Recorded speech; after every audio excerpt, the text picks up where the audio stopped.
Hi, and welcome back to Purple Collar Life.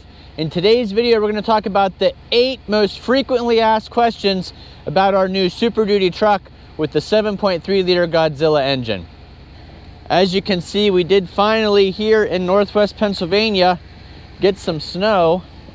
Just a couple inches so far, but we're expecting a couple more, maybe 3 to 4 overnight tonight. And I used to have a nice long brush that was easy to reach. As you can see, this truck sits pretty tall, and I had a brush with an extension that would let me brush the truck off. I'll show you what happened to that. But like I said in the intro to the video, we get a lot of questions on our videos about this truck, specifically because we are somewhat unique compared to some other consumers in that for the last 17 years, we had a Power Stroke diesel F-350, and we made the change to a gas-engined Godzilla 7.3 liter F-350, and a lot of people have some of the same questions, so we'll talk about those today. Now, of course, even though we're talking about a 1-ton truck designed to tow heavy loads, the number one question we get is fuel economy. And I've actually done a couple videos about this. I'll put links to those in the description below and up above. If you're looking for fuel economy, this is absolutely the truck you're looking for. The little Ford Ranger is super reliable and great on gas, but it won't tow 12,000 pounds, and it's not a Super Duty. I did a video comparing the eco mode to the normal drive mode of the F-350 with the Godzilla, and we did a video about a long trip we took towing 12,000 pounds. So those two videos will give you an idea kind of about the fuel economy. And I will say that on a daily, a daily drive type of thing, like getting the groceries, if you need to go to Home Depot and get some supplies, this winter I'm averaging 13.9 miles per gallon with the 7.3 liter Godzilla. Now those are mostly 10-mile trips or less and running in normal mode here in the winter time. So 13.9 is what I'm getting this winter. Now on longer trips you do considerably better. I recently took the truck on a trip that was almost 1,000 miles. And on that trip I averaged 16.2 on the way to the destination and 16.1 on the way home. I was running in eco mode most of the time, was running in 2-wheel drive. I didn't need 4-wheel drive. So 2 things to consider about wintertime. In 4-wheel drive, you're obviously not going to get as good at mileage, and I'm averaging 13.9 this winter. Most of that's in 2-wheel drive because we haven't had much snow. But on a long drive, my average is over 16 miles per gallon. In order to understand the mileage, you need to know a little bit about our configuration. This is, like I said, an F-350 truck. We have the 373 gears in it, so not the 410s, not the 355s, right in the middle, the 373s. And I like that axle ratio because I think it's great for when you're not towing, but also perfect in our case when we're towing about 12,000 pounds on the 5th wheel. It's a long bed, crew cab, XLT, with just about every option the XLT can get. The second question we get a lot is, what is the payload of our truck? You'll find that information inside the driver's side door along with the tire information. This particular truck is an F-350. It's an XLT, does not have leather seats, does not have a lot of the options that you would get in the higher end trucks, but that also decreases the weight.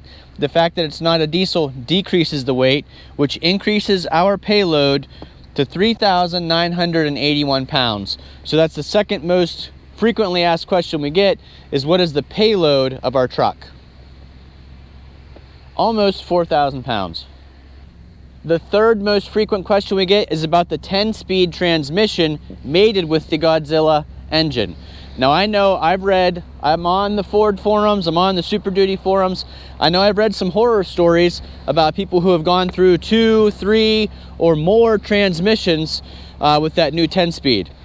I'll tell you that it's not going to be the same that you're used to feeling if you've had a truck previous to the 10-speed. We had the 5-speed torque shift in our old Power Stroke diesel, And this transmission does not feel the same as that. Obviously, it's also because it's not a diesel, but you'll notice a difference for sure, and you just kind of have to get used to that difference. We do have a couple tips that I always do. I let the truck warm up before I put it in gear.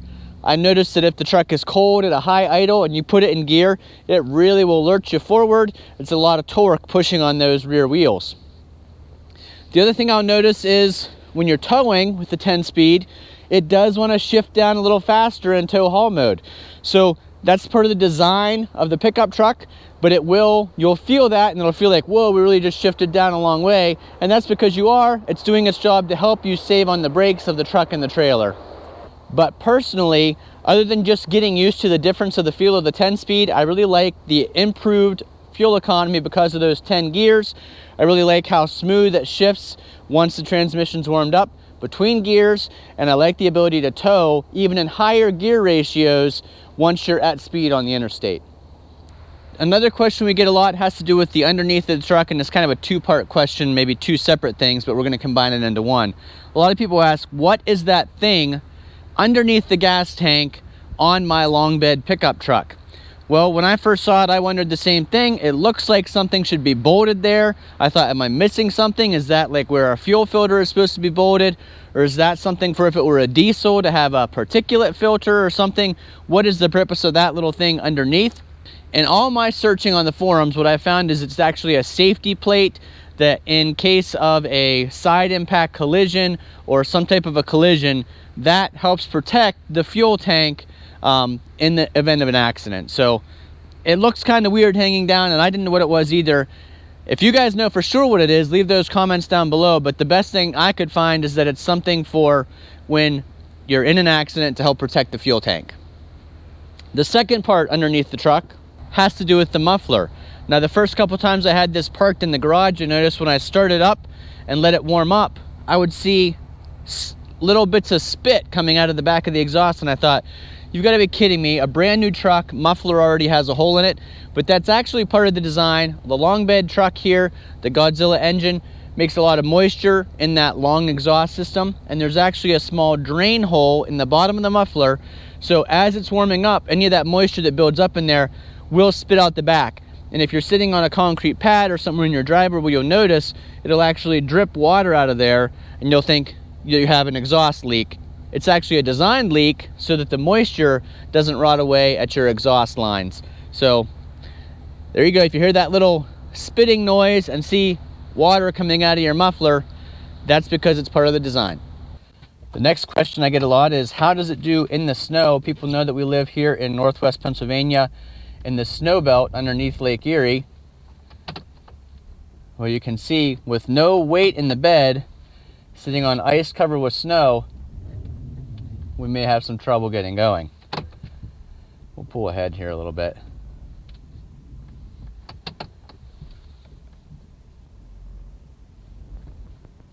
Just needed some momentum out of that little hole we were in.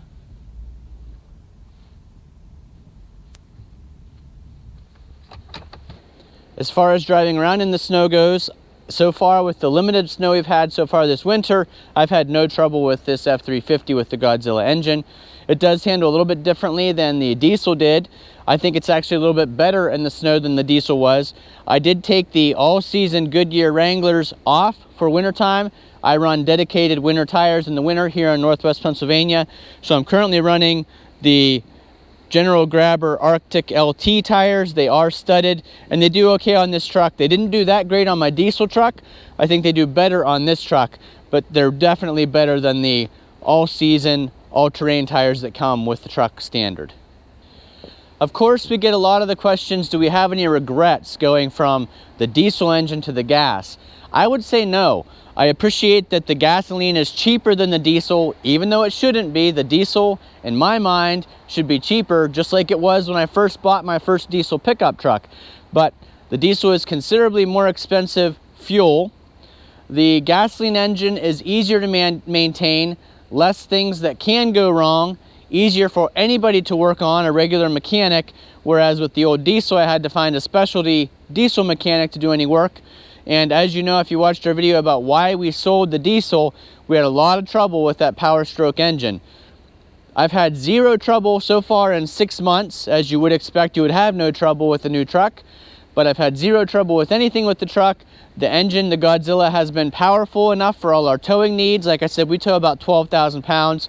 Obviously, if I were towing 15,000 pounds on a regular basis, like a daily hauling truck, I would probably still have gone with the diesel.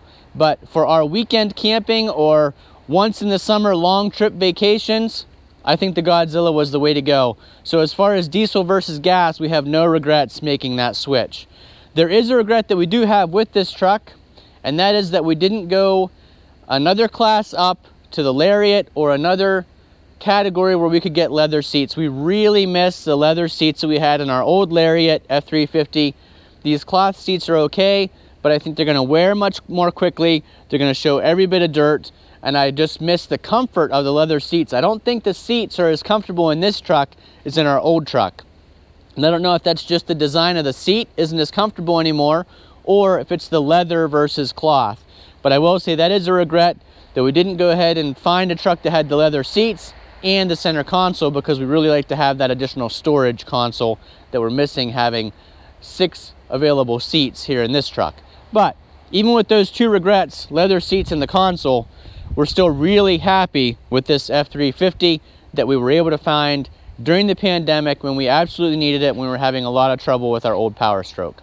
So if you're considering the Godzilla engine, switching from an F-150 to a Super Duty, going with a newer truck, different packages, any of those things you're not sure about and you have questions, go ahead and leave those questions down in the comments. We try to answer every single question that comes in, and we did a lot of research before choosing this truck. So if that research can help somebody else out, we're glad to do that through the comments or through these videos.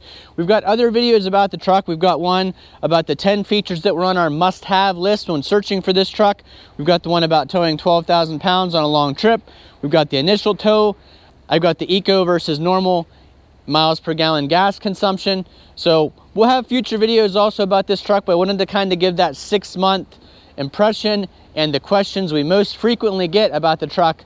Hopefully those answered those questions in the video. If you have additional questions, leave them down below and we'll get them answered for you. Thanks for watching. If this video informed or entertained you, we'd appreciate if you'd give us a thumbs up. Leave those comments and questions down below. And if you're not already following us, consider clicking that subscribe button. We'd love to have you follow us here at Purple Collar Life. We'll see you again the next time.